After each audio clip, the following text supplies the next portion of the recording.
बिस्मिल्लाहिर्रहमानिर्रहीम अस्सलाम वालेकुम। अब रेनल पैथोलॉजी का टॉपिक देखते हैं, diseases of kidney blood vessels.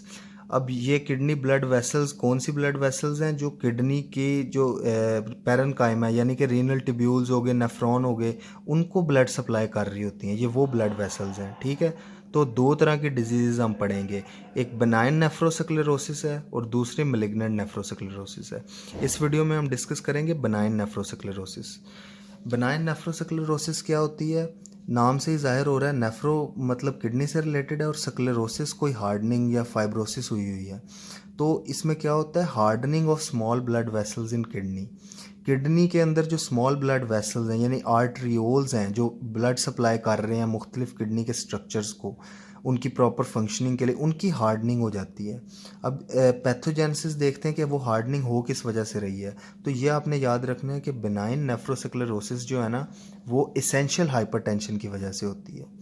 Essential hypertension क्या होती है? इसको प्राइमरी हाइपरटेंशन भी कहते हैं, ठीक है। इसमें क्या होता है कि परसिस्टेंट जो है ना एलिवेटेड होता है ब्लड प्रेशर, यानी कि वो ऐसा नहीं है कि कोई एक्यूट अटैक आएगा, बल्कि वो रहता ही एलिवेटेड है। और इसकी ना कोई आइडेंटिफाइबल कॉज नहीं होती इस हाइपरटेंशन की, ये प्राइमरी हाइपरटेंशन की। और ये बात याद रखनी है कि 90 to 95% जो केसेस हैं ना हाइपरटेंशन के, वो ये प्राइमरी हाइपरटेंशन होती है, ठीक है। अब होगा क्या एसेंशियल हाइपरटेंशन की वजह से?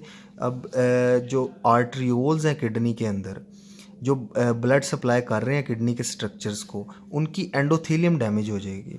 अब फॉर इंस्टेंस ये एक आर्टरियोल है। अब आर्टरियोल का आपको पता है कैपिलरी की जो इनर लाइनिंग होती है, कोई भी ब्लड वेसल है आर्टरियोल्स या कैपिलरी, उसकी जो इनर लाइनिंग होती है उसको कहते हैं एंडोथेलियम। अब जाहिर सी बात है ब्लड प्रेशर तेज़ है, तो तेज़ ब्लड प्रेशर की वजह से जो एंडोथीलियम है ये डैमेज होना शुरू हो जाएगी।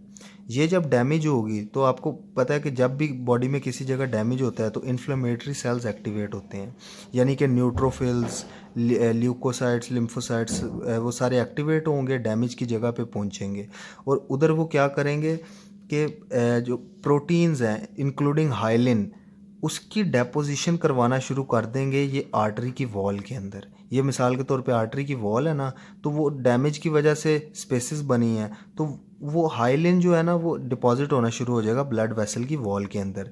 इस कंडीशन को कहते हैं हाइलिन आर्टरियोस्क्लेरोसिस। तो ये बात आपने याद रखनी है कि बेनाइन नेफ्रोस्क्लेरोसिस में हाइलिन आर्टरियोस्क्लेरोसिस होती है।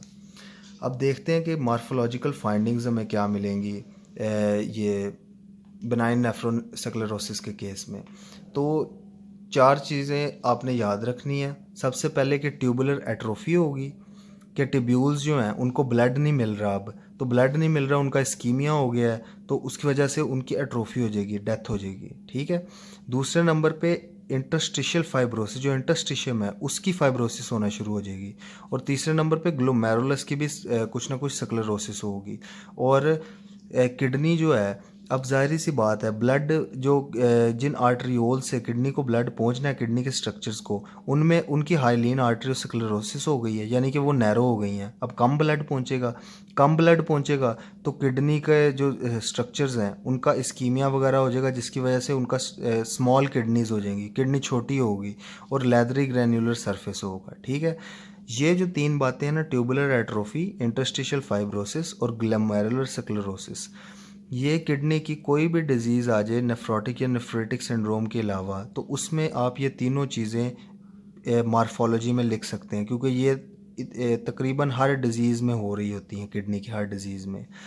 तो इसके बाद क्लिनिकल फीचर्स देख लेते हैं। तो आपने याद रखना है कि चूँकि ये एसेंशियल हाइपरटेंशन है, अभी इतना ज़्यादा डैमेज नहीं हो रहा, तो माइल्ड प्रोटीन यूरिया होगा, ठीक है। और हीमेट यूरिया होगा विद नो आरबीसी कास्ट्स। अब ये बात ज़रूरी है कि इसमें हीमेट यूरिया होगा विद नो आरबीसी कास्ट्स, जबकि मैं आपको भी आगे पढ़ाऊँगा मिलिग्नेंट नेफ्रोस्क्लेरोसिस, उसमें हीमेट यूरिया हो रहा होता है आरबीसी कास्ट के साथ।